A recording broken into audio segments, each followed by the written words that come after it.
Friends, welcome back to our channel conceptual Gyani. मेरा नाम है प्रिया ठाकुर और आज के इस वीडियो में हम बात करने वाले हैं बहुत ही इम्पोर्टेंट टॉपिक के बारे में, बहुत ही इंटरेस्टिंग टॉपिक के बारे में। इसका नाम है रिवर्स चार्ज मैकेनिज्म। तो आज हम समझेंगे रिवर्स चार्ज मैकेनिज्म क्या होता है जीएसटी के अंदर, ये कैसे वर्क करता है और कौन कौन से लोग इस रिवर्स चार्ज मैकेनिज्म में कवर होते हैं।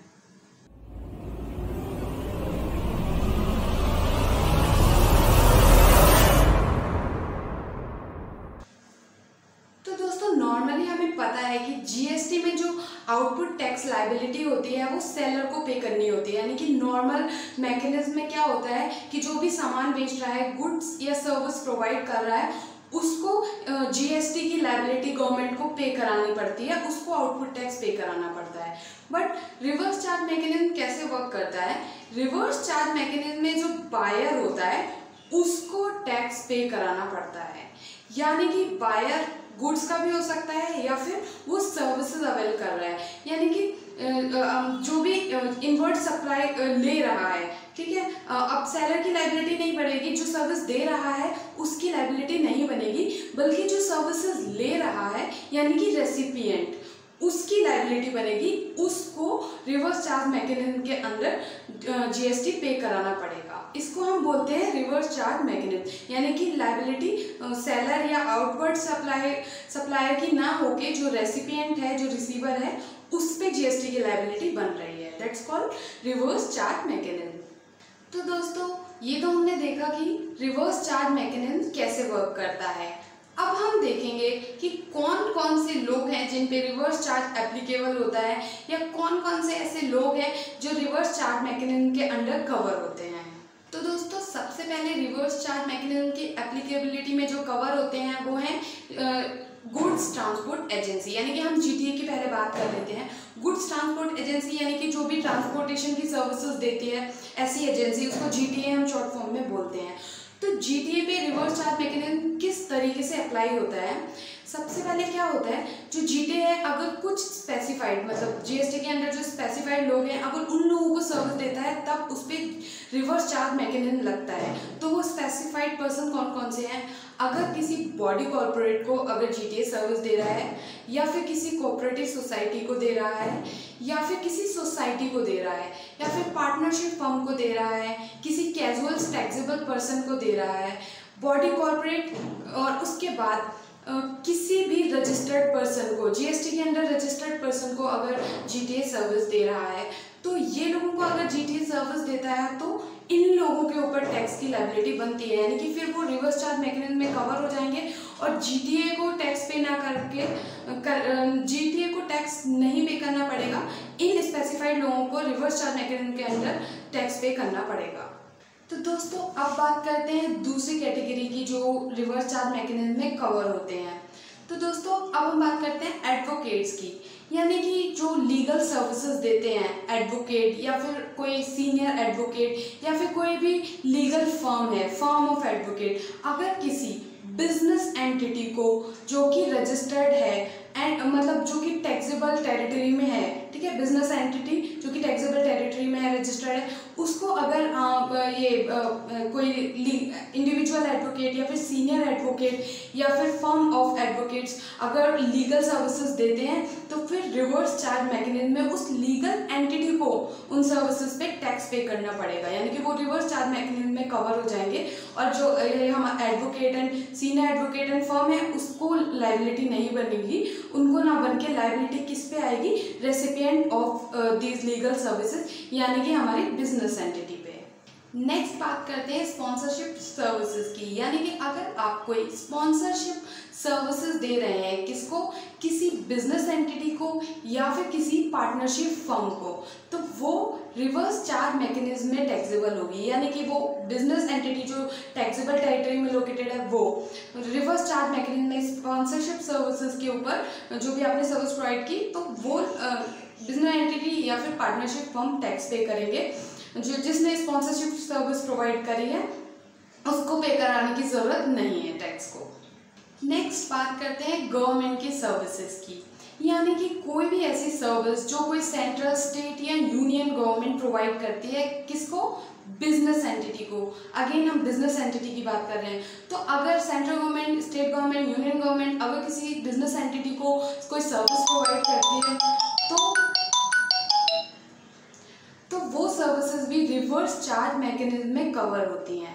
पर कुछ सर्विसेज ऐसी होती हैं जो रिवर्स चार्ज मैकेनिज्म में कवर नहीं होती हैं, यानी कि उसमें गवर्नमेंट को ही टैक्स पे कराना पड़ता है, इवन तो वो बिजनेस एंटिटी को दे रहे हो वो सर्विसेज तब भी, ठीक है। यानी वो किसी को भी वो सर्विस प्रोवाइड करेंगे तो फॉरवर्ड चार्ज लगेगा, रिवर्स चार्ज नहीं लगेगा। कौन कौन सी वो सर्विसेज होती हैं जो एक्सक्लूडेड हैं इसमें? तो पहले होती है ऐसी सर्विसेज में सबसे पहले कवर होती हैं services provided by department of post, यानी कि जो हमारी स्पीड पोस्ट की सर्विसेज जो गवर्नमेंट डिपार्टमेंट हमें देते हैं, या फिर एक्सप्रेस पार्सल पोस्ट, या फिर जो लाइफ इंश्योरेंस की सर्विसेज देते हैं, एजेंसी सर्विसेज देते हैं, ठीक है। ये जो सर्विसेज मैंने बताई हैं, इन सर्विसेज को अगर वो बिजनेस एंटिटी को भी प्रोवाइड कर रहे हैं या वो किसी को भी प्रोवाइड कर रहे हैं तो क्या है, गवर्नमेंट डिपार्टमेंट या जो भी अंडरटेकिंग है वही गवर्नमेंट की डिपार्टमेंट ही उस फॉरवर्ड चार्ज में टैक्स पे कराएगी जीएसटी का। Reverse charge mechanism in services को प्रोवाइड करने पे नहीं लगेगा। नेक्स्ट आता है services provided by way of renting of immovable property, यानी कि किसी भी इमूवेबल प्रॉपर्टी को अगर जो गवर्नमेंट डिपार्टमेंट है वो रेंट पे दे रहा है किसको, किसी बिजनेस एंटिटी को, तो वो उस पर भी फॉरवर्ड चार्ज में ही गवर्नमेंट डिपार्टमेंट ही टैक्स पे करेगा, वो रिवर्स चार्ज मैकेनिज्म में कवर नहीं होगा। तीसरा आता है सर्विसेज रिलेशन टू कोई एयरक्राफ्ट है या फिर कोई वेसल है जो हमारे पोर्ट होते हैं, एयरपोर्ट होते हैं, उस पे उसके अंदर या बाहर इन वेसल या पोर्ट से रिलेटेड कोई भी सर्विस अगर गवर्नमेंट डिपार्टमेंट प्रोवाइड करता है तो वो भी रिवर्स चार्ज मैकेनिज्म में कवर नहीं होगी, इवन तो बिजनेस एंटिटी को प्रोवाइड कर रहा है उस पर भी गवर्नमेंट डिपार्टमेंट को फॉरवर्ड चार्ज में जीएसटी पे कराना पड़ेगा। And the last one is services by transportation of passengers, यानी कि जो हमारी ये बसेस वगैरह चलती हैं, रोडवेज वगैरह, इनकी जो सर्विसेज देती है गवर्नमेंट, इस पर भी गवर्नमेंट को फॉरवर्ड चार्ज में ही टैक्स पे कराना पड़ता है, ठीक है। नेक्स्ट सर्विस जो कवर होती है रिवर्स चार्ज मैकेनिज्म वो होती है services provided by director of a company, यानी कि जो भी डायरेक्टर सर्विसेज देता है और उसके बदले में जो भी उसको कंपनी प्रोवाइड करती है कंसिडरेशन, तो उस कंसिडरेशन पे डायरेक्टर को की लायबिलिटी नहीं बनती जीएसटी पे करने की, किसकी बनती है, उस बिजनेस एंटिटी की या फिर उस एंटिटी की जिसने उसको वो कंसिडरेशन प्रोवाइड की है डायरेक्टर को, तो ये भी रिवर्स चार्ज मैकेनिज्म में कवर हो जाता है। Next service is service provided by an insurance agent, ठीक है। जो इंश्योरेंस एजेंट है वो किसी भी इंश्योरेंस बिजनेस कैरी करने वाले एंटिटी को अगर कोई सर्विस प्रोवाइड कर रहा है तो उसको इंश्योरेंस कंपनी को ही उसको रिवर्स चार्ज मैकेनिज्म में उस पर जो भी उसको पे किया है उस पर उनको रिवर्स चार्ज मैकेनिज्म में इंश्योरेंस कंपनी ही पे करेगी टैक्स। नेक्स्ट हमारे रिकवरी एजेंट जो होते हैं, जो बैंक अपॉइंट करती है रिकवरी एजेंट्स को, वो भी रिकवरी एजेंट जो भी बैंक को सर्विस प्रोवाइड करते हैं उस पर भी बैंक ही रिवर्स चार्ज मैकेनिज्म में टैक्स पे करेगी, रिकवरी एजेंट्स की लायबिलिटी नहीं बनेगी।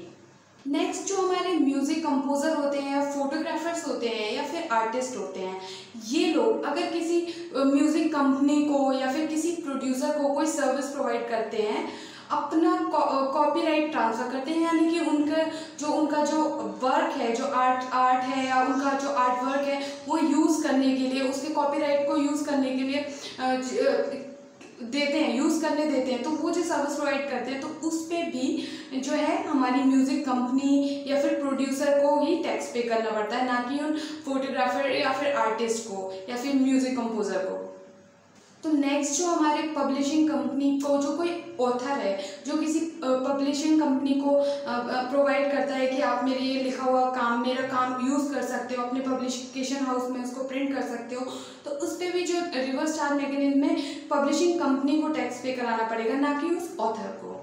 However, the author can choose to pay tax in forward charge, यानी कि जो ऑथर है हमारा वो चाहे तो फॉरवर्ड चार्ज का ऑप्शन ले सकता है और उस केस में म्यूजिक कंपनी की लायबिलिटी नहीं बनेगी, यानी कि वो चाहे तो फॉरवर्ड चार्ज में खुद से टैक्स पे करा सकता है, तो उस केस में जो म्यूजिक कंपनी है वो उसकी कोई लायबिलिटी नहीं बनेगी और रिवर्स चार्ज मैकेनिज्म तब अप्लाई नहीं होगा। नेक्स्ट जो सिक्योरिटी सर्विसेज, सिक्योरिटी पर्सनल जो होते हैं, यानी कि जो हमारे गार्ड वगैरह होते हैं, इनकी सर्विसेज कोई प्रोवाइड कर रहा है किसी बॉडी कॉर्पोरेट को, लेकिन जो प्रोवाइडर है वो अदर देन बॉडी कॉर्पोरेट है, यानी कि अगर एक बॉडी कॉर्पोरेट दूसरी बॉडी कॉर्पोरेट को ये सर्विसेज प्रोवाइड कर रही है सिक्योरिटी पर्सनल की, तो फिर तो फॉरवर्ड चार्ज लग जाएगा और वो जो प्रोवाइड कर रही है बॉडी कॉर्पोरेट वही टैक्स पे करेगी। बट अदर देन कोई बॉडी कॉर्पोरेट, जो प्रोवाइडर है वो अदर देन बॉडी कॉर्पोरेट है और जो रिसीवर है वो एक बॉडी कॉर्पोरेट है, तो रिवर्स चार्ज मैकेनिज्म लग जाएगा और रिसीवर जो है सर्विसेज को, यानी कि हमारी जो बॉडी कॉर्पोरेट है जो रजिस्टर्ड है उसको पे करना पड़ेगा रिवर्स चार्ज मैकेनिज्म में टैक्स। ठीक है, लेकिन ये जो सर्विसेज जो सिक्योरिटी पर्सनल की जो सर्विस है वो प्रोवाइड कर रहे हैं अगर आप किसी भी गवर्नमेंट के डिपार्टमेंट को, तो फिर रिवर्स चार्ज मैकेनिज्म नहीं लगेगा, वो गवर्नमेंट के लिए वो नहीं लगेगा। बाकी अगर आप बॉडी कॉर्पोरेट के लिए कर रहे हैं तो ये अप्लाई होगा।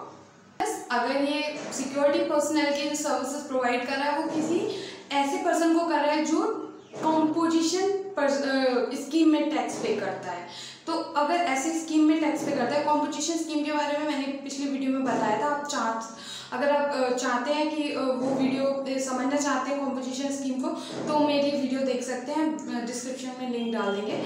लेकिन मैं बात कर रही थी कि अगर ये सिक्योरिटी पर्सनल की जो सर्विसेज हैं वो अगर आप किसी कंपोजिशन स्कीम के सप्लायर को देते हैं तो भी रिवर्स चार्ज मैकेनिज्म नहीं लगेगा, यानी कि अगर आप गवर्नमेंट डिपार्टमेंट को देते हैं तभी भी नहीं लगेगा और प्लस कंपोजिशन स्कीम के सप्लायर को देते हैं तभी भी रिवर्स चार्ज मैकेनिज्म नहीं लगेगा इन सर्विसेज पे, यानी कि जो हमारी सिक्योरिटी पर्सनल वाली सर्विसेज है।